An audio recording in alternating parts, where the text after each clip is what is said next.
कल बहुत संक्षेप में दोस्तों, कल एक 3 मेंबरान की खंडपीठ ने उच्चतम न्यायालय में एक निर्णय दिया जिसका नाम है विजय चौधरी। वो महत्वपूर्ण निर्णय इसलिए है क्योंकि वो कई प्रावधान, कई ढांचे, कई चीज़ें जिस एक्ट को आप जानते हैं पीएमएलए के नाम से, उसके विषय में है। और विशेष रूप से चुनौती जो दी गई थी उस एक्ट के कई प्रावधानों को, विशेष रूप से वो प्रावधान जो 2018 के संशोधनों द्वारा लाए गए थे। संक्षिप्त एक वाक्य में कहा जाए तो उच्चतम न्यायालय ने वो सभी प्रावधान सही माने हैं, अपहोल्ड किए हैं और उनकी चुनौतियों को खारिज किया है।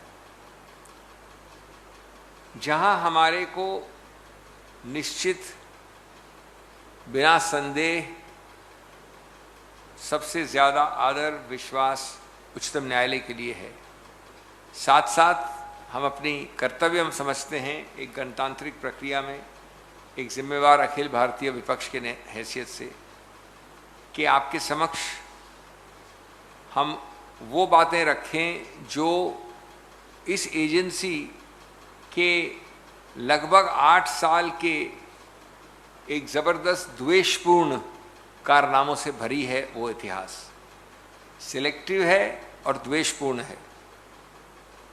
हमारे हिसाब से एक डिपार्टमेंट, एक यूनिट, ये एजेंसी अधिकतर 8 साल में बन गई है सरकार की, सत्तारूढ़ पार्टी की। किसी भी रूप से अपनी कानूनी हैसियत को वो भूल गई है, बदल गई है, खत्म कर दी है उसको। 2019 के पहले अगर आपको कोई भी चीज़ जब्त करनी थी, ज़बरदस्ती जब्त करनी थी, तो आपको मजिस्ट्रेट के पास जाना पड़ता था। 2018 के अमेंडमेंट्स द्वारा ये चीज़ हटा दी गई है और अब इस एजेंसी ईडी को ये पूरा अधिकार क्षेत्र दिया है मजिस्ट्रेसी का, यानी कुछ हद तक एक बाहरी तत्व जो ज़्यादा निष्पक्ष माना जाता है मजिस्ट्रेसी, उसको हटा दिया गया है। एक और उदाहरण कि इसकी चुनौती जो दी जाती है उसका महत्वपूर्ण एक स्तंभ होता है अपीलेट ट्राइब्यूनल, जो एक बाहरी तत्व माना जाता है, निष्पक्ष माना जाता है, एक न्यायिक व्यक्ति द्वारा उनके अध्यक्ष होते हैं। ये 3 साल से रिक्त है स्थान फुल टाइम अध्यक्ष का।